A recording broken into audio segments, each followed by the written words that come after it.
Hey, hello viewers. Once again, welcome to County 45 YouTube channel. I'm Alfred Ayeko. And if you're new here, kindly subscribe and turn on the notifications button to always get updated on all our videos that we post. In our last video, we talked about factors to consider before quitting a job to fully venture into business. And the feedback we got from our people is that our video is short. There's some things that we never really talked about, and I'm here today to make continuity of the video, the transition between employment and fully venturing into business. And once you have achieved all the factors that we stated, like having an existing, sustainable, and worthwhile side hustle, then here are some other tips that you need to know so that there can be a worthwhile business venture. So, number one, we need to talk about the grace period that exists in every business venture that you're going to start.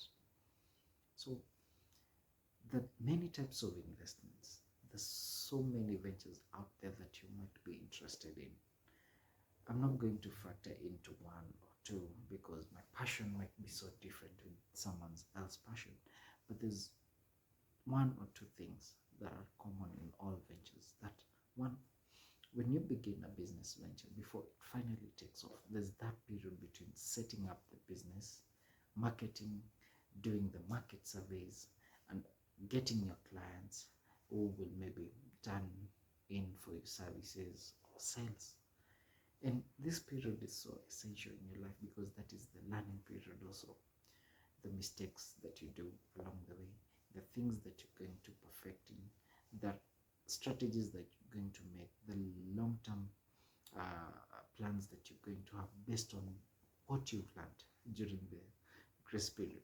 It might take days, it might take weeks, months, or even years before finally making a breakthrough in business. But I always tell people, if you are interested in any venture, patience is a virtue. But then if you also find that you're spending too much time on a business that is not paying off, then you need to rethink your strategies. So having tackled about a grace period, the patience it takes during this grace period, there's so many things that you're going to put into consideration during the grace period. Here, you need to learn from the best. And you need to also accept corrections that might also be beneficial to your business. You need to benchmark with other people who are doing the same thing or who have previously ventured into them.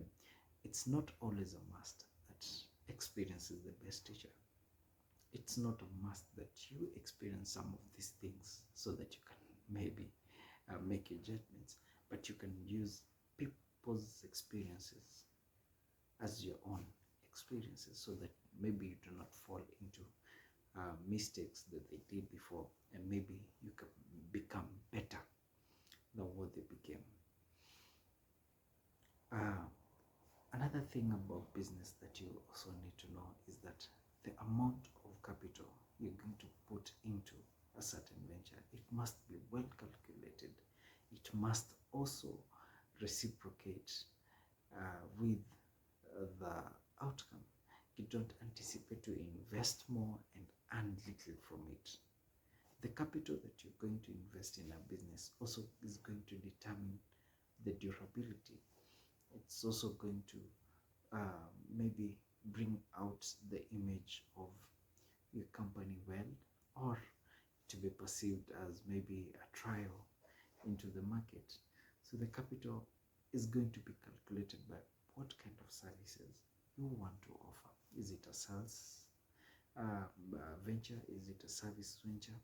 You need to have a good budget that is going to be the basis of the capital that you're going maybe to put into your business. But again, it must also be calculated in a way that you're going to earn a profit out of it and you're not going to make losses after investing so much, maybe your savings, maybe loans, and you're unable to ensure that there's sustainability in a business. You also need to look at the location where you're going to venture. You need to do a proper market survey and understand your location needs. There is a place that is that accessible to clients. Is the place connected maybe to the basics, electricity, water, and also the shared infrastructure like schools, hospitals, and all those necessities that make a business booming. Is the location also with adequate population to maybe purchase your goods or partake in the services that you offer? And that also makes you want to do a market survey in form of questionnaires or interviewing people to know what are their needs, and that is going to also uh, form the basis of your main strategy. So how you're going to cap the market and how you're going to make this population always want to be associated with your venture. You need to look at the types and the quality of services that you're going to offer to people after setting up the business. Are the services that you're offering of good quality that one person who has had a taste of your venture is not going to look for another place that is offering something more than what you offer at the moment? Because again, if you're going to chase away your clients by poor quality services, then there's no need to be this business. Going to focus more on the quality of business that you offer. Even in terms of sales, don't focus on the quantity, focus on quality, because that is what is going to give you referrals. That is what also is going to make your clients want to come back to you. Then you need to look to other things like, what are your saving methods? That from the business, are you able to make savings out of it so that you never deplete your account, so that you never go into losses, so that you never go into debts, that you're able to pay up for maybe your rent, pay up for purchases, pay up your laborers or workers. These are the things that also determine the kind of a relationship that you have with your workers or your tenants, or your landlords, also with the county councils and the national government councils that are going to be attached to your facility, because maybe the councils that are governing a certain venture that you have decided to go into. Are you able to have an account that is also able to sort out some of these emergencies? Other than that, you also have to look at now the long-term plans that you have for your venture. Where do you want to be in the next maybe 2-3 years or maybe 5 years?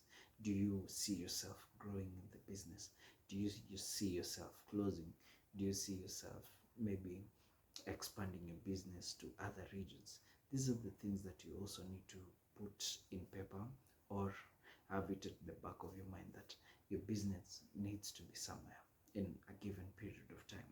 And having factored in all these that you've talked about, are you working towards achieving the long-term goals that you have for your venture? And if you all these in place, and I think you're never going wrong in your business venture. Thank you for watching this, and I hope that you learn more from our next video.